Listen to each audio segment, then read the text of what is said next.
सिद्धेश सावंत आमचे प्रतिनिधी पुन्हा एकदा आपल्याशी जोडले गेले। सिद्धेश, काय अधिक अपडेट मिळते आता? जसं तू म्हणालास गुरु आता की आपल्या देशातली नव्हे तर जगातली ही सगळ्यात मोठी बातमी म्हणायला हवी।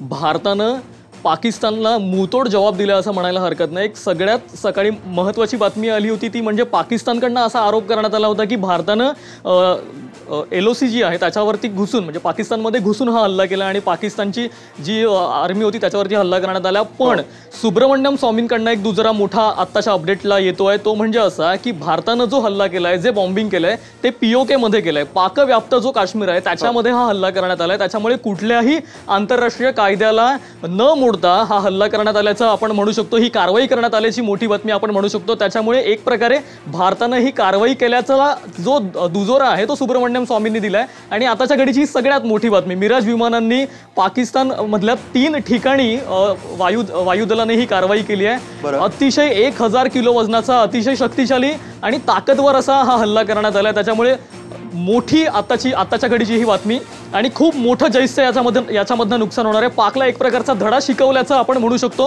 की पाकिस्तानला ज्या प्रकारच्या दहशतवादी कारवाया 14 फेब्रुवारी नंतर पुलवामा हल्ल्यानंतर होत होत्या, त्याच्यानंतर पाकिस्तानच्या ज्याने हा हल्ला केला होता त्या दहशतवाद्याला देखील खूप त्याच्यावरती कारवाई करण्यात आली होती।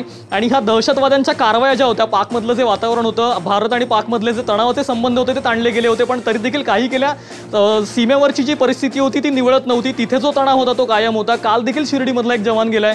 याच्या आधी देखील गेल्या काही दिवसांपासून सातत्याने आपले मेजर आपले जवान शहीद होत आहेत सीमेवरती कारवाई करताना आणि याचा खूप मोठा फटका भारतीय लष्कराला बसतोय। एक प्रकारचा राग आणि एक प्रकारचं हिम्मत ही जी आहे ही केव्हापासूनची साठवून ठेवलेली होती सैन्याने आणि ती कुठेतरी त्याला वाट मोकळी करून देण्याचा प्रयत्न कधी मिळतो याची संधीच आपण शोधत होतो आणि ती संधी या निमित्तानं मिळालेली आहे। आणि एक खूप चांगल्या पद्धतीने भारतानं पाकिस्तानवरती कारवाई केल्याचं आपल्याला म्हणता येईल गुरु।